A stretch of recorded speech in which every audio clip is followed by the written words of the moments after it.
ఎన్నాళ్ళు వేచిన హృదయం. ఈ పాట దేశం మొత్తం పాడుకుంటున్నదండి.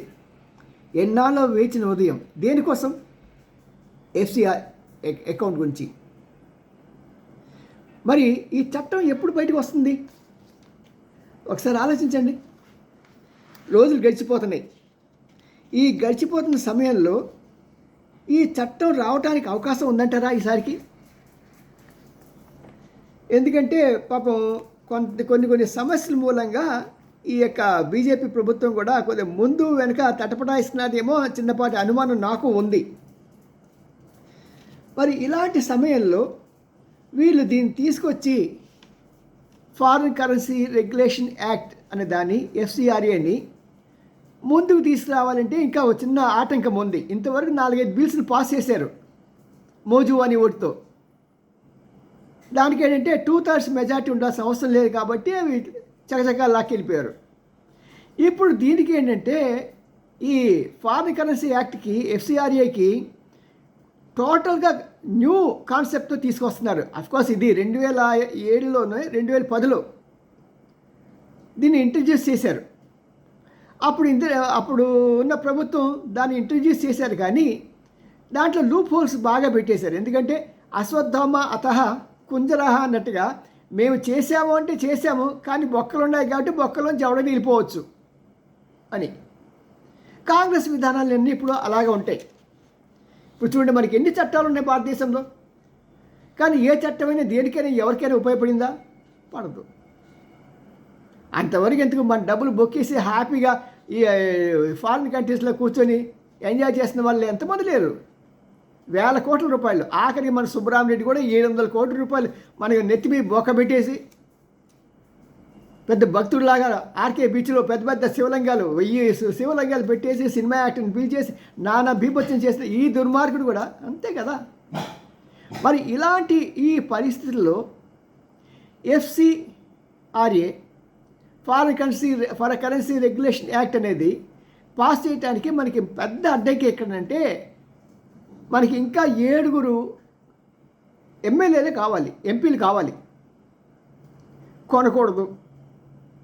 ఎందుకంటే మన అటల్ బిహారీ వాజ్పేయి గారు ఒకసారి ఇదే రకంగా పార్లమెంట్లో అతనికి తన యొక్క మెజార్టీని నిరూపించుకోవాలంటే పార్టీ వాళ్ళు అడిగారు, సార్ ఒక 6 తక్కువయ్యారు, ఈ 6 మనం కొనుక్కోవచ్చు కదా, కొనేద్దామా అని.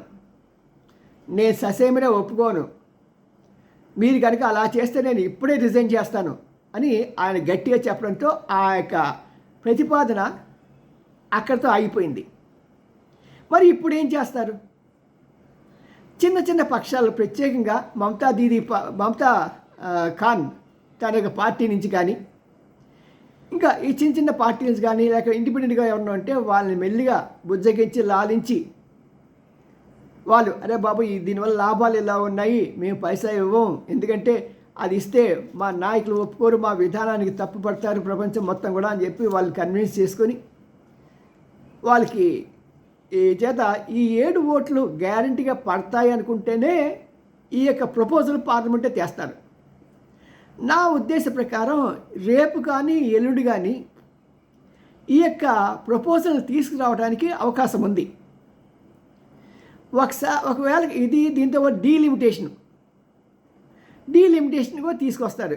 డీలిమిటేషన్కి కాంగ్రెస్ పార్టీ మన రాహుల్ ఖాన్ వ్యతిరేకం, రేవంత్ రెడ్డి గారు మాత్రం ఎస్ నాకు చాలా లాభం, ఎందుకంటే మనకున్న సీట్లు 50% పెరుగుతాయి కాబట్టి నేను ఎంతోమందిని అకామిడేట్ చేయొచ్చు అని చెప్పి ఆయన ఆశ ఆయనది. ఎవడి పోరాటం వాడిది, ఎవడి బాధ వాడిది.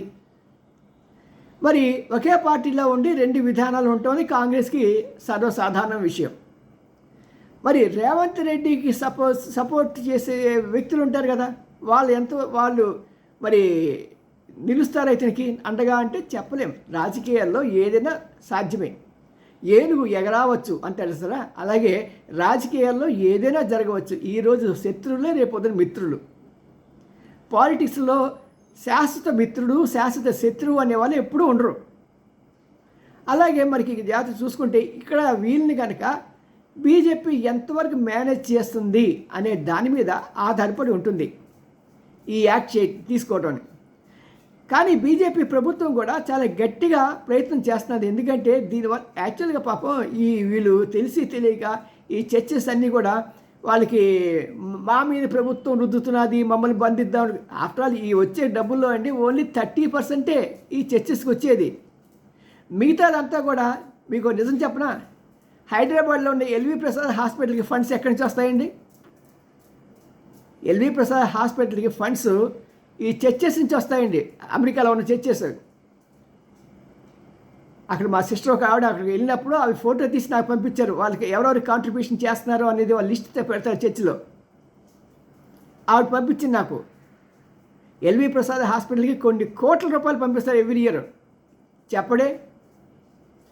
చెప్పరు. కాబట్టి 30%లో ఆల్మోస్ట్ ఒక 30%, 40% పాపం నిజంగా సేవ చేస్తారు.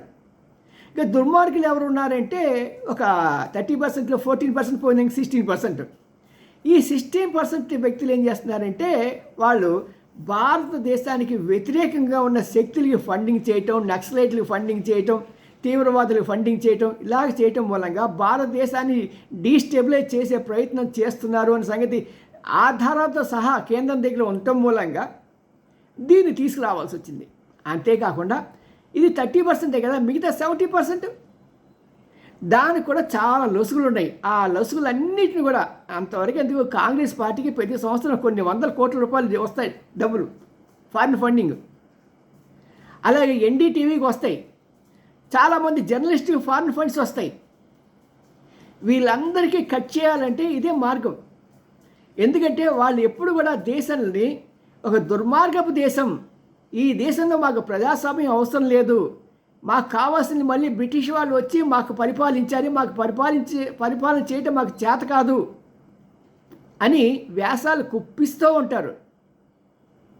అంతవరకు మన ఈ దీంట్లో ఒక ఆవిడ మన జంతర్ మంతర్ దగ్గర ఒక ఆవిడ స్టేజ్ ఎక్కి బొట్టు పెట్టుకుని అజ్జు పెట్టుకొని అక్కడ అల్లా ఒకటే దేవుడు అని చెప్పి పాట పాడలా. ఆవిడ కిందకి వచ్చిన వెంటనే మళ్ళీ బొట్టు తీసేసింది. ఒక జర్నలిస్ట్ పట్టుకొని బొట్టుని తీసేసామంటే నాకు ఇష్టం ఉంటుంది. మరి జై శ్రీరామ్ అంటే నేను అన్ను నాకు వ్యతిరేకం. అంటే ఇలాగ ద్వంద్వ ప్రమాణాలతో ప్రజల్ని మభ్యపెట్టేవాళ్ళు కొంతమంది ఉంటే, కొన్ని అసాంఘిక శక్తులు ఏం చేస్తాయంటే మన దీంట్లో కూడా వాళ్ళు ఒక 3 స్టూడెంట్స్ని ఎన్నుకున్నారు. ఈ 3 స్టూడెంట్స్ని వాళ్ళకి పెట్రోల్ పోసి కాల్చుకునేటట్టుగా వాళ్ళు మోటివేట్ చేశారు. పెట్రోల్ వచ్చింది, జేబులోకి అగ్గిపెట్టి వచ్చింది, ఇంక కావాల్సింది అంటే ఎవడో ఒకటి పోయటమే. ఇవన్నీ ఆ చుట్టుపక్కల ఉన్న సీసీ కెమెరాను అబ్జర్వ్ చేసిన వెంటనే ఈ యొక్క ఐడి పార్టీ వాళ్ళు వరుసగా వాళ్ళ దగ్గర ఉన్న డీజిల్ ఇవన్నీ లాక్కొని వాళ్ళు పక్కకి సైడ్ చేశారు. లేకుంటే ఎంత ప్రమాదం జరిగేదండి దేశానికి. మరి మీలో ఎంతమంది గుర్తుందో లేదో తెలియదు, మండల్ కమిషన్ వచ్చినప్పుడు ముందు ఢిల్లీలో అక్కడ 2-3 స్టూడెంట్స్ వాళ్ళ మీద వాళ్ళు పెట్రోల్ పోసుకొని కాల్చుకొని చనిపోతే విద్యార్థి లోకం మొత్తం కూడా రగిలిపోయింది. దేశం అసలు ఏమైపోతుందో అన్నంత పెద్ద ప్రమాదానికి చిక్కుకుంది. అలాంటి ప్రమాదాలు క్రియేట్ చేయాలని చెప్పి దానికి కావాల్సిన డబ్బులన్నీ కూడా ఎక్కడి నుంచి వస్తున్నాయి? ఖతర్ నుంచి, ఒమెన్ నుంచి, ఆ తర్వాత బంగ్లాదేశ్ నుంచి, నేపాల్ నుంచి, ఇవన్నీ పోయి పెద్ద గొప్ప దేశాలంటే కాదు. మళ్ళీ వాళ్ళకి ఎవరు ఇస్తున్నారు ఫండింగ్? మళ్ళీ అమెరికా వాళ్ళే. కాబట్టి ఇలాంటి రాంగ్ ఫండ్స్ అన్నిటినీ కట్ చేయాలనే ఉద్దేశంతోనే ఈ యొక్క దీన్ని పార్లమెంట్లో ప్రవేశపెడుతున్నారు. నిజమైన భారతీయులందరూ కూడా మనం ఇలాంటి వాటిని సమర్థించాలి. ఎందుకంటే మనకుంది ఒకే దేశం. ఈ దేశం కాకపోతే మనం ఇంకెక్కడికి వెళ్తాం?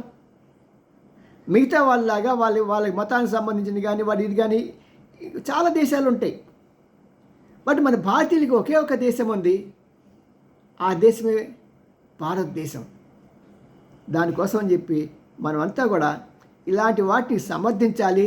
ఒకవేళ మన ఊరు ఎంపీ కనుక అలా కాకపోతే మనం వెళ్ళి నిరసనతని వ్యక్తపరచాలి.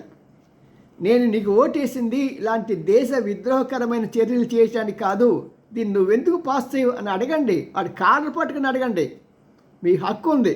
ఈసారి కాదు అన్నా అనుకోండి, నెక్స్ట్ టైం చెప్పు తీసుకొడతాం మా వార్డుకి వస్తాయి అనండి, బెంగేం లేదు. ఇది ప్రజాస్వామ్యంలో హక్కు. సరే, కొద్ది గట్టిగా మాట్లాడుతున్నా అనుకుంటున్నారా? కడుపు మంటతో మాట్లాడుతున్నాను. బట్ ఏదేమైనా సరే ఇది ఒక మంచి చట్టం అండి. దేశ భద్రతకి మనం హాయిగా సుఖంగా శాంతియుతంగా ఉండాలంటే మనము మన పిల్లలు ఇలాంటి చట్టాలు ముందుకెళ్తేనే మనం బయటపడతాం. దీన్ని మీరు సమర్థిస్తున్నారా? మీ అభిప్రాయం వెంటనే తెలియజేయండి. సియో మీ and Ramji, senior journalist, Gudiganta TV nine. Like చేయండి, షేర్ చేయండి, సబ్స్క్రైబ్ చేయటం మాత్రం మానకండి. బాగుంటే లైక్ చేయండి సార్. See you.